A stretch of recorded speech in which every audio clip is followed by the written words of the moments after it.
بسم اللہ الرحمن الرحیم۔ جب انسان فوت ہوگا اس کی قبر میں پہلی صبح اور شام اور رات کیسی ہوگی، اس کے ساتھ کیا ہوگا، پوری تفصیل کے ساتھ آج میں بیان کروں گا، اس لیے ویڈیو کو مکمل سنیے گا۔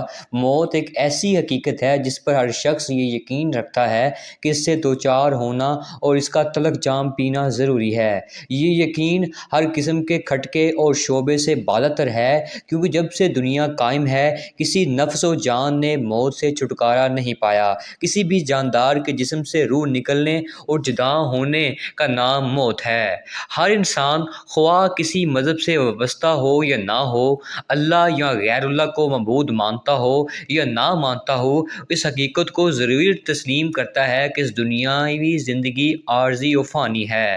حضرت علی رضی اللہ تعالی عنہ کی خدمت میں ایک شخص حاضر ہوا اور پوچھنے لگا، اے امام علی، قبر میں انسان کی پہلی رات کیسے گزرتی ہے؟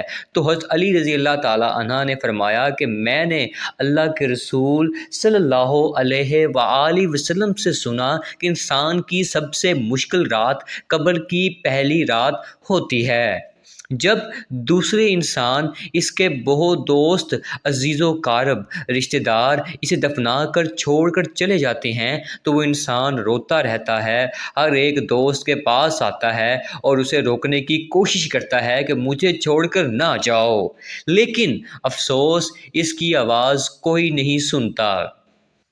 حضرت ابو سعید رضی اللہ تعالی عنہ سے روایت ہے کہ حضور اکرم صلی اللہ علیہ وآلہ وسلم نے فرمایا، لوگوں اپنی موت کو یاد کیا کرو، قبر ہر دن اپنے مردے سے اعلان کرتی ہے کہ میں غربت اور تنہائی کا گھر ہوں، کیڑے مکوڑوں کا گھر ہوں، مٹی کا ڈھیر ہوں۔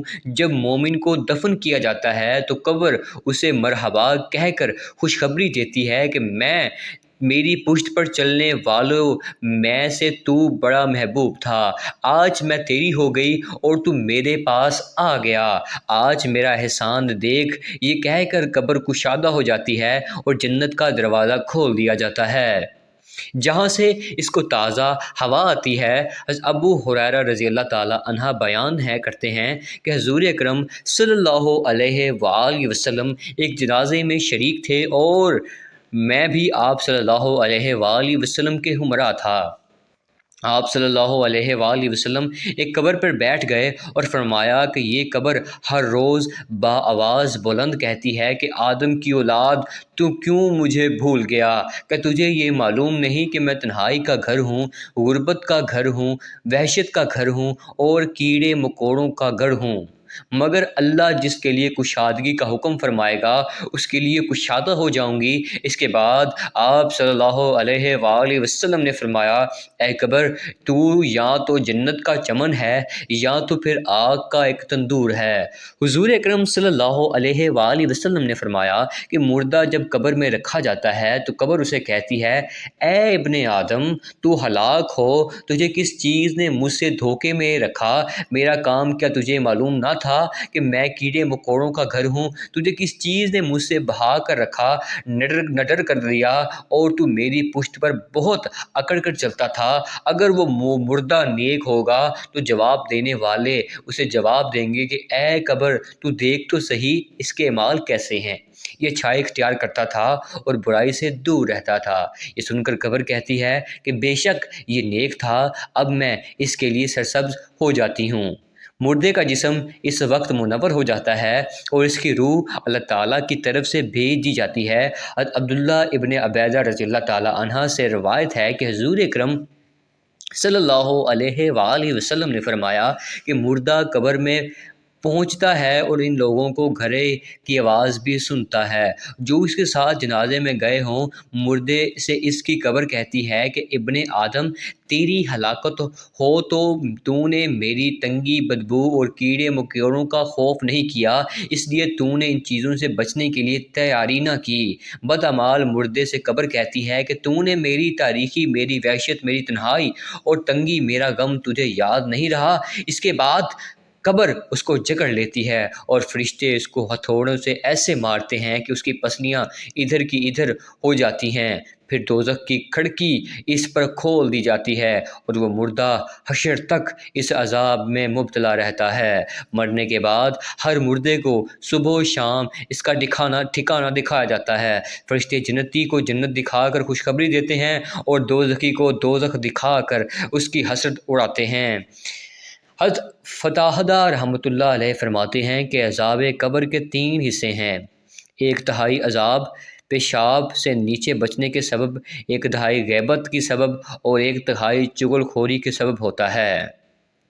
حضرت ابو عمر رضی اللہ تعالیٰ عنہ سے روایت ہے کہ رسول اکرم صلی اللہ علیہ وآلہ وسلم نے ارشاد فرمایا، جب انسان کا انتقال ہو جاتا ہے تو اس پر صبح و شام اس کا ٹھکانہ پیش کیا جاتا ہے۔